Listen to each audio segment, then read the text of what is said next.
Okay, so welcome along to this second installment of the Dicker Data Training Academy focused on Office 365.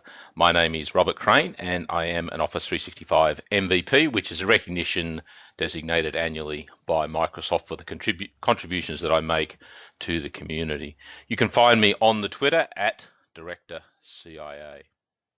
Okay, so again, hopefully that you can see that the webinar has started and is now recording. We're also basically have an email address there that you can send questions to, microsoft.sales@dickerdata.com.au.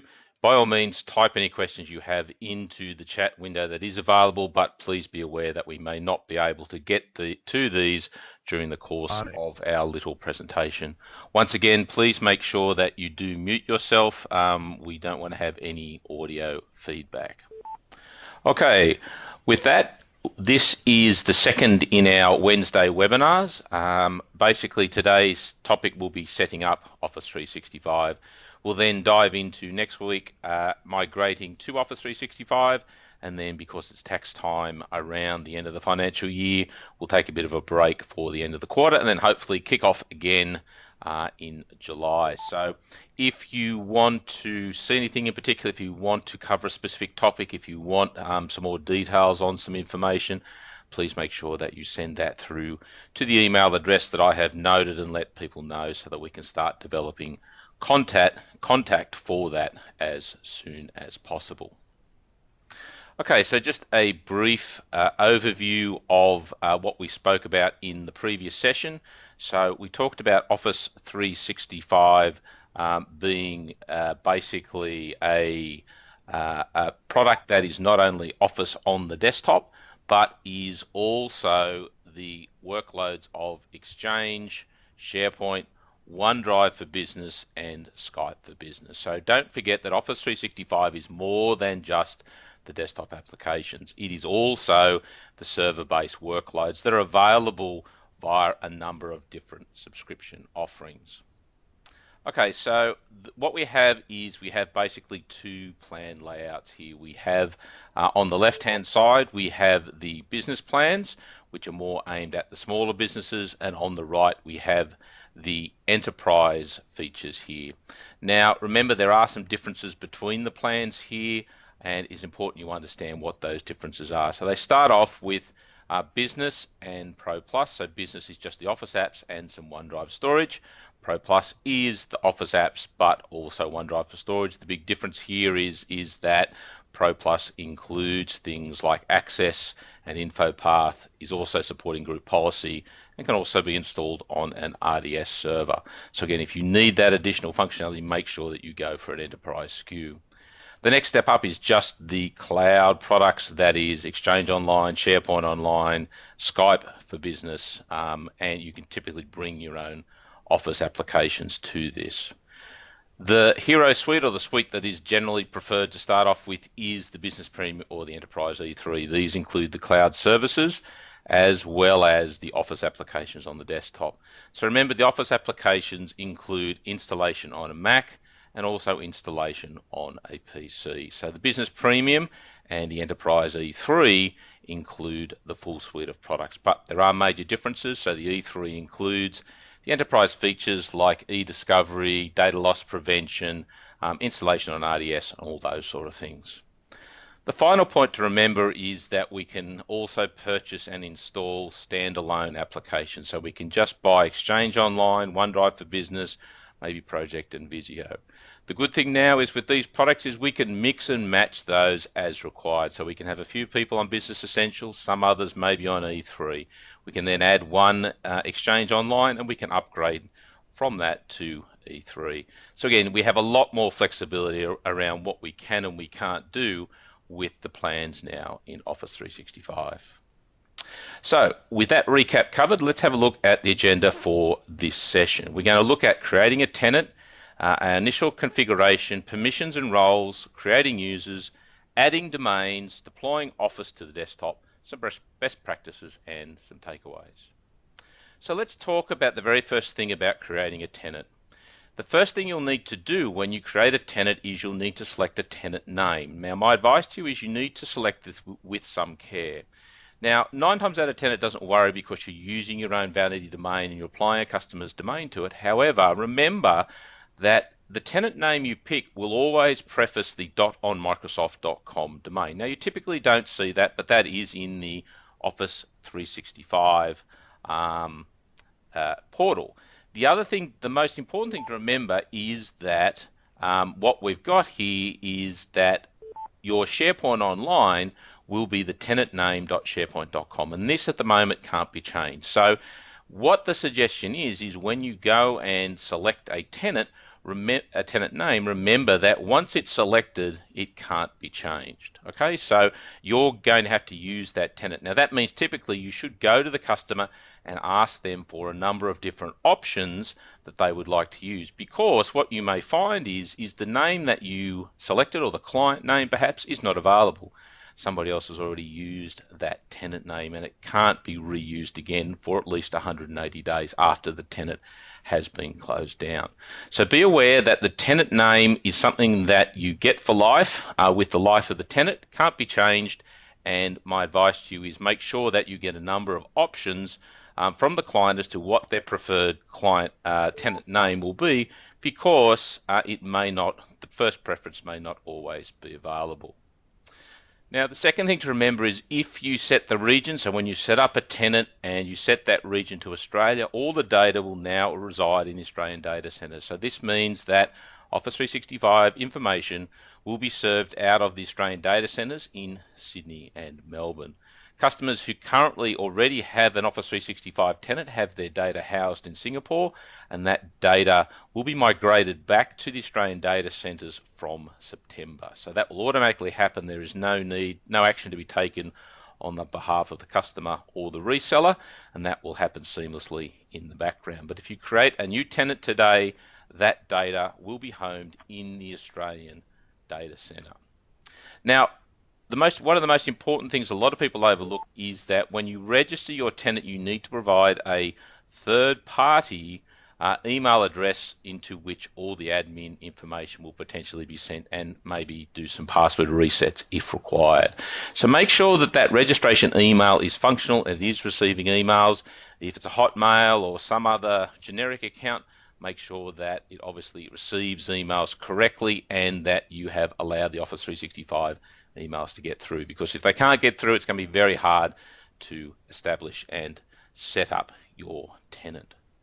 So how do we actually get the Office 365 going? Now, you can purchase it obviously from the Microsoft portal or through T Suite, but what we're talking about here is doing it from licensing. So when you apply for it with your open licensing, you will receive a key. Once you have received that key, basically you need to go to this URL there, portal.microsoftonline.com/commerce/productkey.aspx. There you will basically be stepped through the process of firstly entering your product key. So you simply copy and paste the product key into that area, then go to next and verify that everything looks all right. You're happy that the license was accepted and verified, and then it will then take you through the steps that now allow you to get started with Office 365. So again, basically get the license key from the traditional licensing portal, put it into that URL, follow the bouncing ball basically, and that will then get your Office 365 tenant ready to go. Now, once you've put in the license key, the very next thing you'll have to do is you'll have to go in and fill in the details about the tenant. So this is where we need to put in the preferred tenant name, also an initial user. Now, that initial user can be admin at, it can be whatever you want it to be. Again, keep it simple, keep it easy, keep it something consistent, especially if you're doing for a number of customers. And again, heed the advice about having a number of different options for tenant names. Basically, you fill in all the information in there: city, state, location, region, and then what will happen is it will then ask you to create your new ID. So this is the very first ID for Office 365. It will be what is known as a global administrator, which has full rights across the tenant. You'll have to obviously put the password in twice, make sure that that is secure.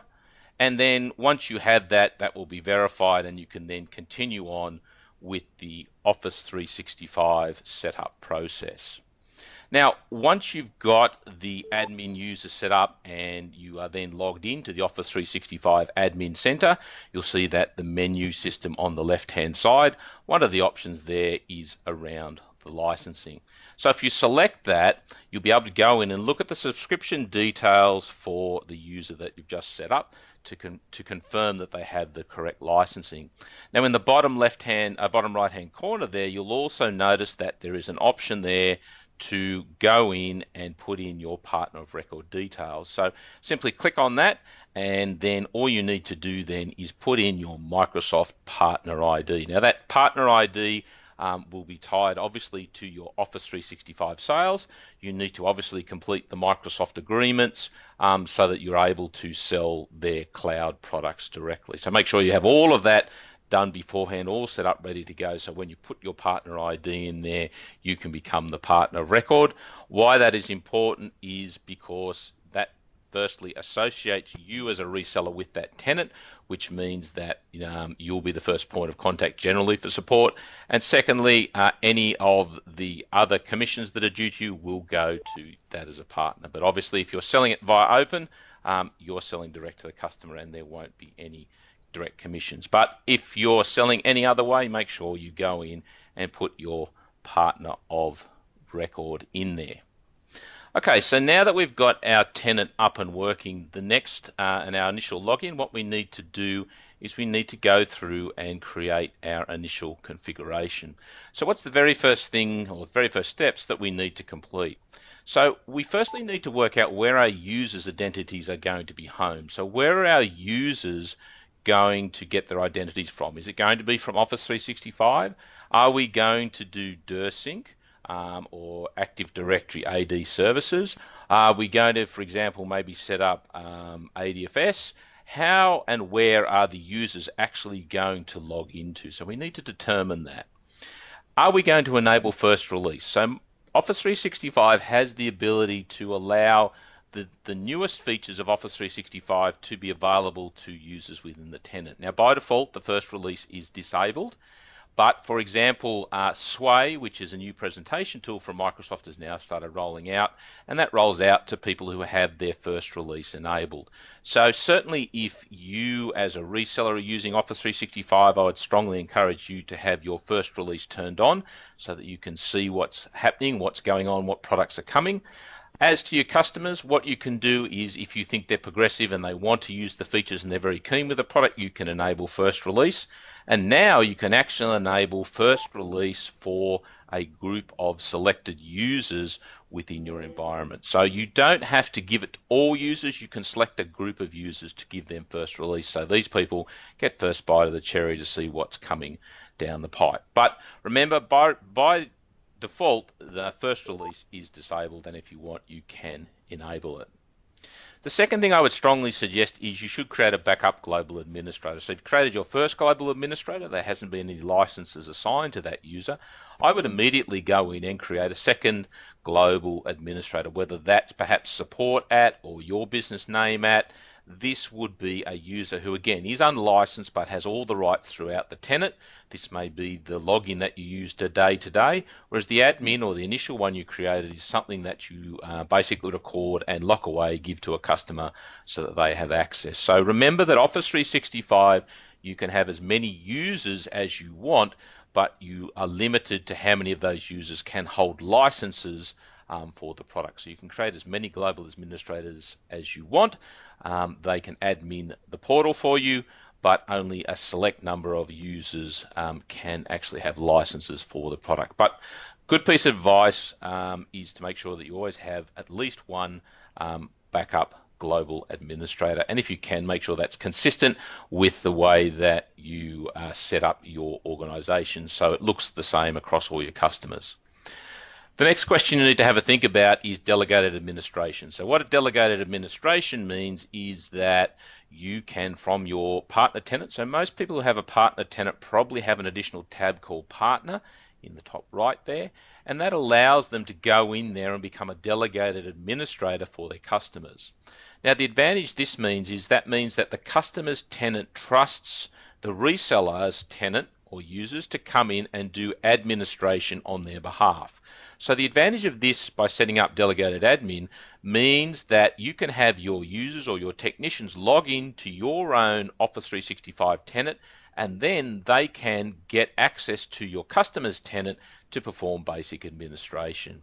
Now the advantage that gives you is your technician leaves or there's a security issue, you basically control the login on your tenant. So there's no need to go in and change all the tenant logins within each one of your customers if you set up delegated administration. So delegated administration, to an extent, gives a reseller a single pane of glass on which to admin a range of customers to make it much easier for them to work with when they're managing many customers.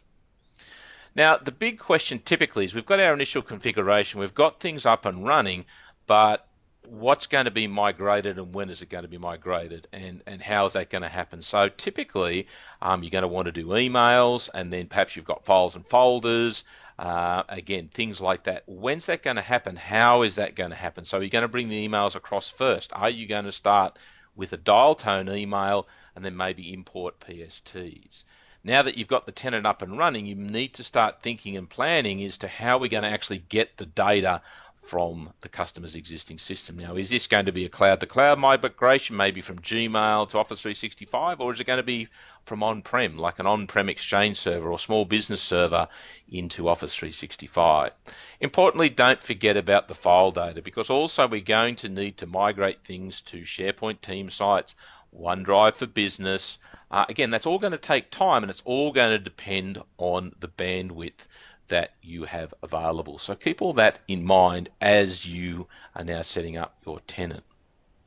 So let's have a look at quickly at the permissions and roles. So Office 365 supports a number of different administrators, right? Different levels of administration. The global administrator, which you spoke about, has global rights. But there are other administrators, like a billing administrator, who will receive information about, when licenses are due and things like that, and they can log support tickets. Now you need to sit down, obviously, with the customer and determine who needs what. Does the customer need everything? It's probably best not to provide global admins that have access to everything as an ordinary everyday user account. That should be perhaps reserved as a special account. We've also now seen more granular administration roles coming into Office 365. So now you can actually go in, and apart from setting a global administrator, you can also set what's now called an Exchange administrator, but also set a SharePoint administrator as well. So again, the roles are becoming more granular. It means that you can give a user admin rights to look after SharePoint without having to give them global administrator rights. So sit down, map out the rights, and understand what role each does. For most people, you'll probably be just giving global administrator to a limited number of users, but remember, global administrator does have full rights across the tenant, which is, again, we want to conform to best security practice, which is least access if possible. And that comes back to who's going to be a global admin. So remember that a global admin has full right to the tenant. If they want, they can close it down, they can delete data, they can cause a lot of problems. So again, make sure that everybody's aware who and who isn't a global administrator, and you agree to that with your customers, because as we've indicated, global administrators are basically the all-powerful administrator when it comes to Office 365. So once we've worked out our roles, we now need to look at creating our users. Now this comes back to where our users are going to be home. So the very first option is we just go into the cloud portal, we go into users, and we create them manually using the admin portal. So we create new user, first name, last name, email address, and so on. So we can create them that way. A bit laborious, but not too bad for a small amount of users. The second option is we've got a lot of users, we can go into the portal and download an example CSV Excel file, and we can put all our users' details in the right format, and then we can use that as a bulk import of our users. Okay, so that means that we fill out all their details, first name, last name, in a spreadsheet. We can then basically upload that spreadsheet, and that will automatically create all our users as specified in one hit. So again, if you've got a lot of users that are consistent, very easy, simple way to do that. Of course, the probably the most flexible way, a little bit more technical, is to do it via PowerShell. So PowerShell is a scripting language that allows us to do a lot of things in Office 365 and Windows and Microsoft products. One of the advantage PowerShell will give you is not only can you create a user and assign a license, but you can also do things like assign a password and whether that password has to be changed at login. So, for example, what means is typically Monday morning, everybody comes in, what's my password, how do I log in, all those sort of questions can be a bit overwhelming. Now, if you can use PowerShell and create a script, this means that you can go in and perhaps pull that information from a spreadsheet or a text file, and you can set those usernames and passwords automatically, and you can tell every user that their password is their first name dot their last name, and they have to change them on first login. So PowerShell certainly gives you a lot more functionality in what it can do. It's a bit more involved at learning perhaps, but once you get the PowerShell script right, you can rerun that script as many times as you want against different tenants. So PowerShell is another way. The next step up is to use DirSync, or as it is known now, Azure AD Sync Services. This will copy user objects from your local AD up to Office 365 and will automatically create those users you need to. Obviously, as we talked about in our first webinar, we need to make sure that those users match the UPNs and there's not using .local. So we need to do a bit of homework beforehand, which we talked about previously, but that would allow us to automatically create our users based on what they are in our AD. Now the last option here is, or another option here is our hybrid option, which is typically implementing ADFS, so Active Directory Federation Services. This so much isn't creating users. What it means is your local Active Directory becomes the point where the users log in. Office 365 no longer performs the identity management for your users. It's done on your local AD, on your local domain controller. That has some advantages in that reduces the amount of overhead when it comes to logging into local applications, but if the local AD is not available on the internet, not available to Office 365, then your users cannot log in and take advantage of those services. Also, ADFS also requires additional on-premise equipment, typically ADFS servers and ADFS proxy server, so beware of that. So again, it's not so much creating users, the users are homed in the local AD, whereas DirSync is a copy of your users from the AD up to the cloud.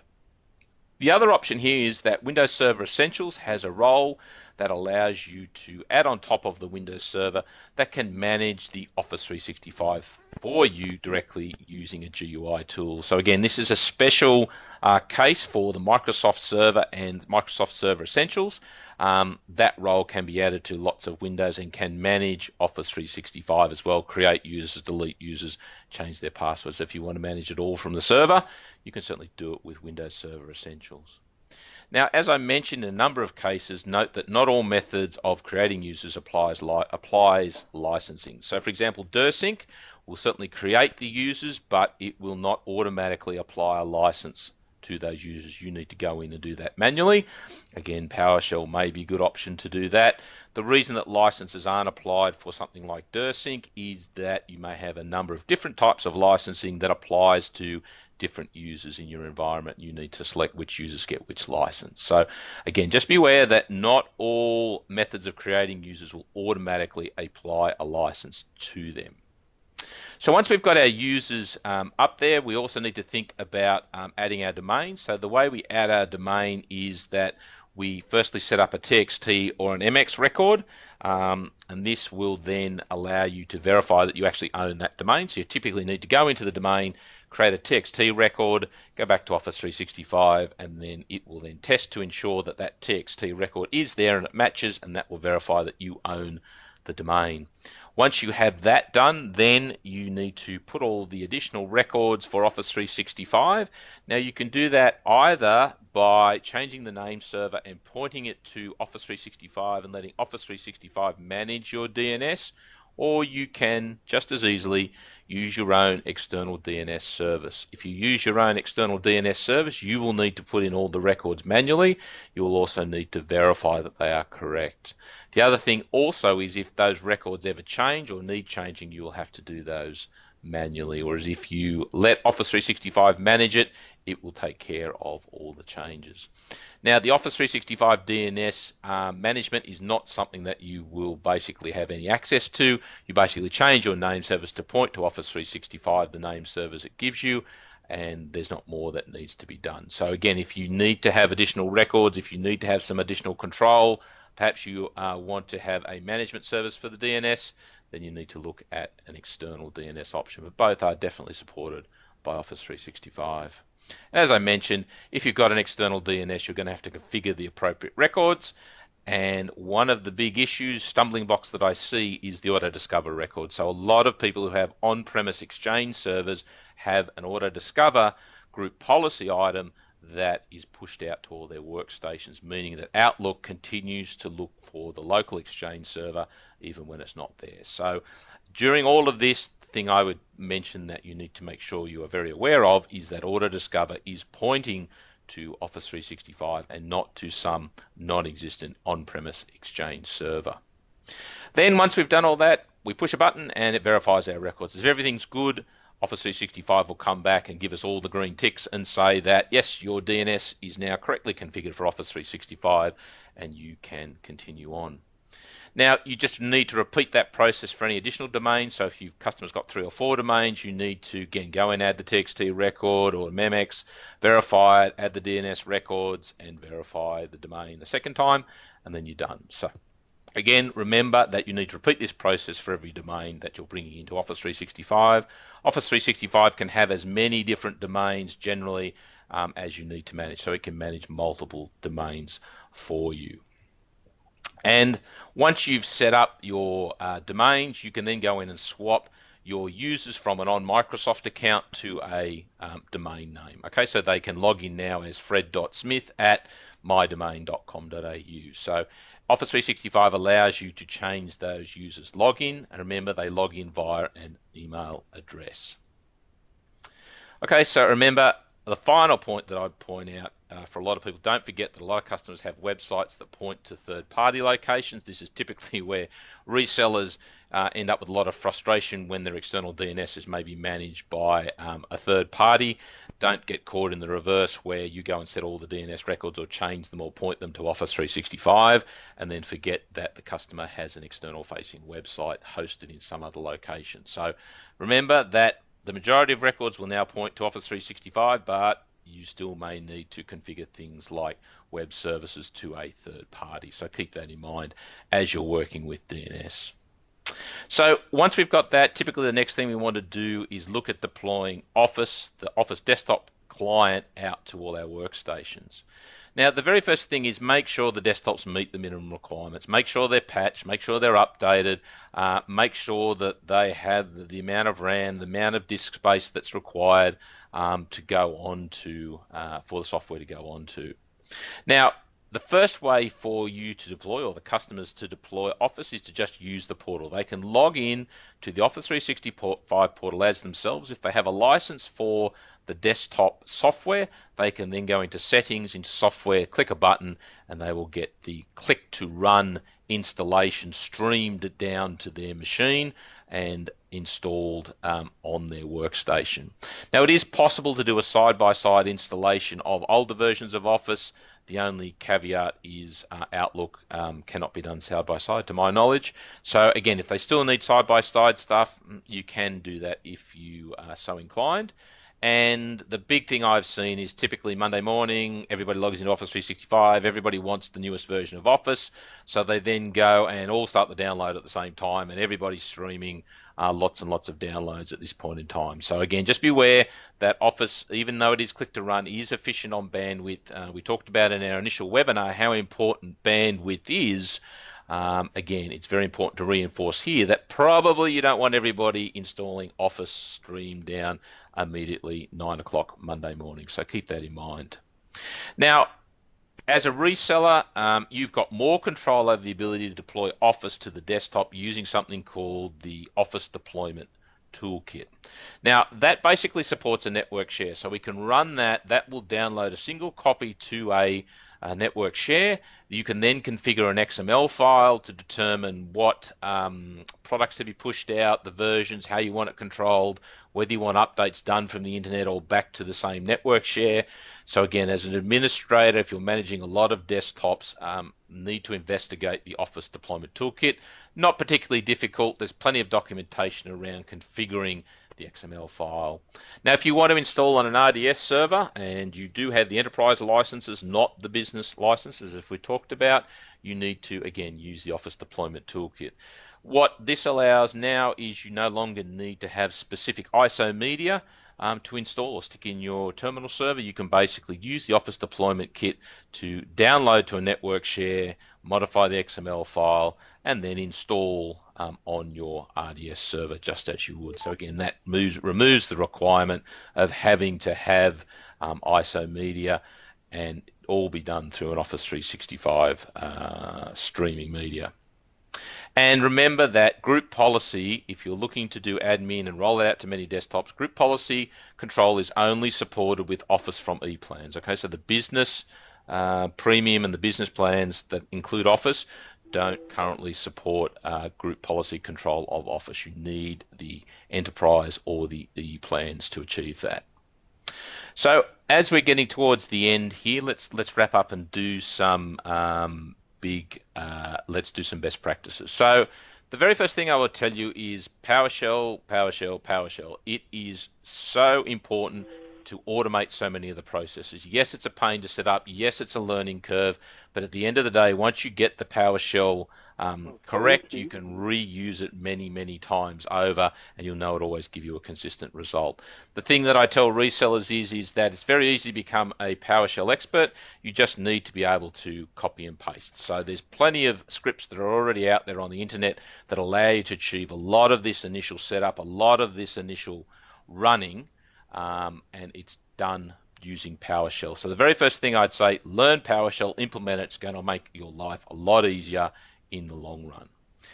The second thing, as we mentioned in the first webinar, is this sort of process is all about checklist. So get the license key, click on here, create a user called admin, set it as this standard password, create users in this format, assign them the licenses, move the domain across. So this whole process that we're working through of implementing, you're potentially going to be repeating many, many times for many, many users. The secret to doing it efficiently is to make sure that you've got a checklist so things aren't missed. So develop a checklist, work that through. That means you can hand off a lot of this to other staff people for them to work through. Now, the checklist isn't a final document. It'll need constant updating, improving, changing. But again, use a checklist to especially go through these repeatable processes to make sure you deliver a consistent product, a consistent end result to your users.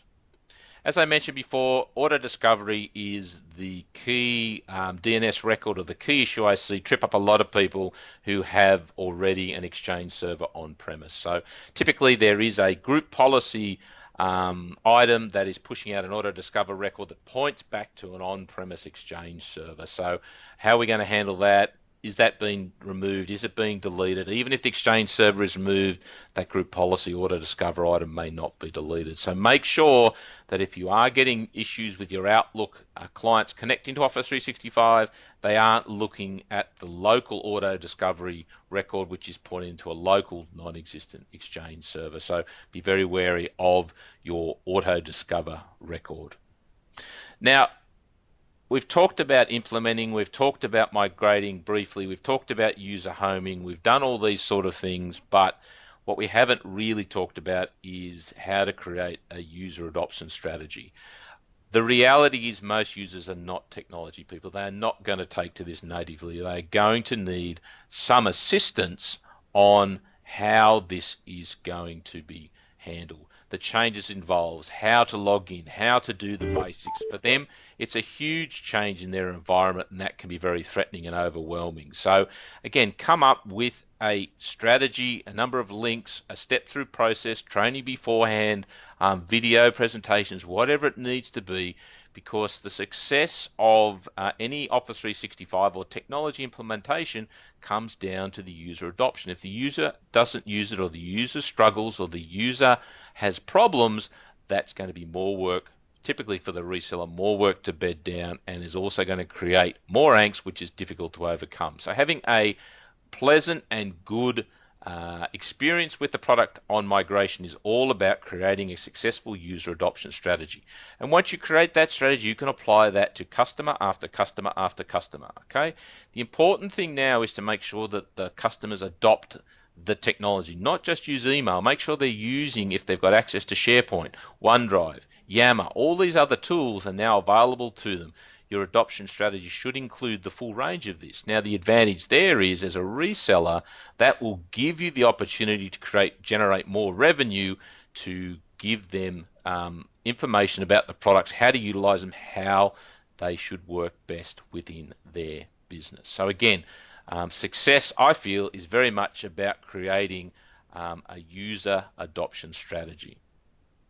Now, don't forget, as I mentioned, the advanced features and services. We've covered basic email here, setting up domains. We've talked briefly about some file migration.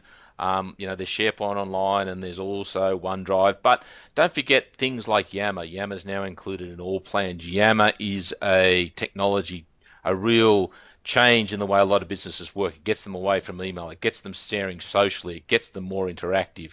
Again, if you're not using Yammer, you certainly should investigate it and look at how you can implement that. It's a value add to the business. It's not enabled by default, but it's easy to enable and then provide training and adoption for the users. So don't forget advanced features like Yammer, like Delve, like Office 365 groups. All these advanced features can really resonate with a customer and help them work their business much better. So again, don't just put an email and walk away from it. Office 365 is a huge range of products that is all designed to help the business be more productive every day, and there's huge opportunities to help your customer understand the product and implement it inside their business. The last thing I'd mention here is know how to log a support issue. Okay, if you have an issue and you have a problem with Office 365, even before you start working on it, my advice is you should go in and log a support call. The reason is it costs you nothing, it's included in support, and if you can find the resolution before Microsoft does, that's great, you can close the ticket. However, if Microsoft finds it before you, then you've saved yourself potentially a lot of time. So learn how to actually go in and log a support ticket. What's required? What's the response? Who are they going to get back to? And in my experience, the Microsoft support has been very, very good and works very, very well with customers. Now, you may wish to do that and control that, but again, make sure you understand how to log a support ticket, and don't be afraid to go in there and do it yourself as soon as a problem arises, even if you believe that you can solve that problem, because that's going to save you potentially a lot of issues down the track and save you time, and in the end of the day, is going to save you money and make you look like a hero to the customer. Okay, so my takeaways from our webinar today are, firstly, get the options from the client for the tenant name. Don't just assume they're going to want the name of their business. That may not be available.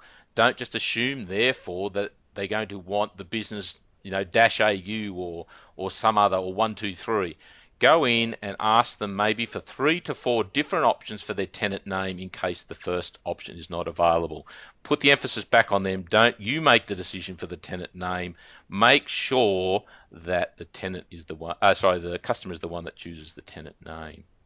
Ensure that any external DNS provider, so if you've got an external DNS provider, that they can host all the records. So for example, some DNS providers don't allow you to host or set up SRV records, which are used for Skype for Business. So if you do use an external DNS provider, make sure they support the full range of Office 365 DNS records. Particularly the ones I see are the SRV records, which are important for Skype for Business.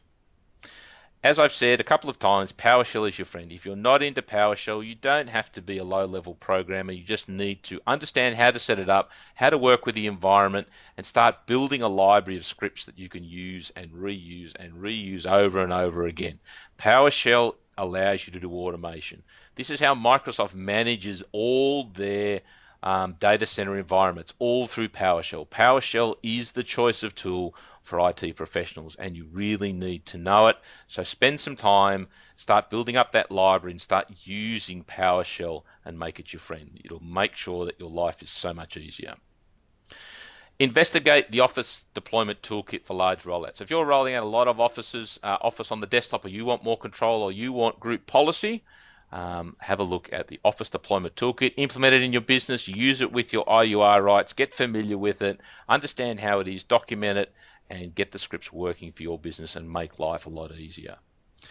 The last thing here probably is not to forget about the mobile devices. So we've talked about desktops, we've talked about rolling Office, but don't forget, so many users these days have mobile devices, phones, iPads, Android devices, all of this stuff they want to set up. There's nothing to say that you can't charge for that or include that in the cost or whatever it is, but there's a huge opportunity because most people have a desktop, a mobile, and typically another device, be it a PC or a tablet. So don't forget configuring these, setting all these up. Office 365 now includes mobile device management to give you better control of this. Again, this is a service you can take and resell potentially to your customers to manage their mobile devices if they currently have nothing at this point in time.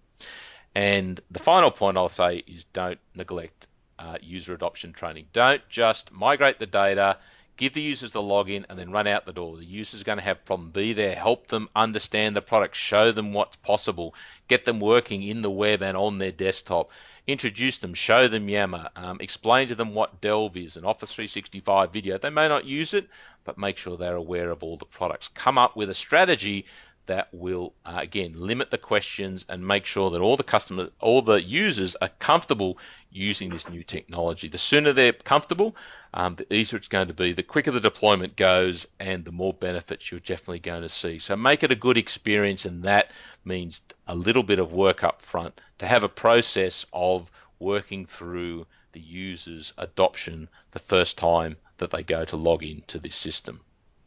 So with that said, we're now at the end of our second webinar. On the screen here, which I will come back to, is a list of the Dicadata contacts. The main one for you to remember is the microsoft.sales@dicadata.com.au, or the phone number there. Give them a ring, speak to them about your licensing, speak to them about any questions you have.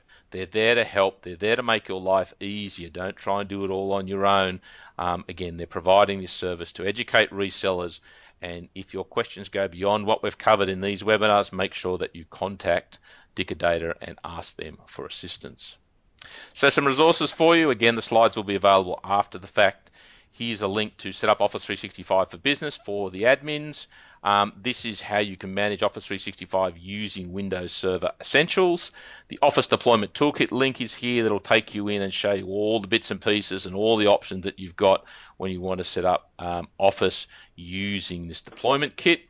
And again, for your users, here's an example that you can send them. Getting started with Office 365 will take them through a nice little video sequence, what happens, what to expect, all this sort of stuff. So this is potentially an example that you may send to your users, or you may develop your own material basically around this information. So again, some resources there. The slides will be available after the event shortly. So with that, I thank you again for attending this weekly webinar. There will be one next week, and we'll look at migration to Office 365 at the same time. On the 23rd, we'll take a break to let everybody do their taxes. If you have any questions, remember, hit up microsoft.sales@dicadata.com.au. If you have any questions for me, you can find me at director@ciaops.com. Remember, we have recorded this. We'll make this available to you shortly. And with that, I thank everybody for attending.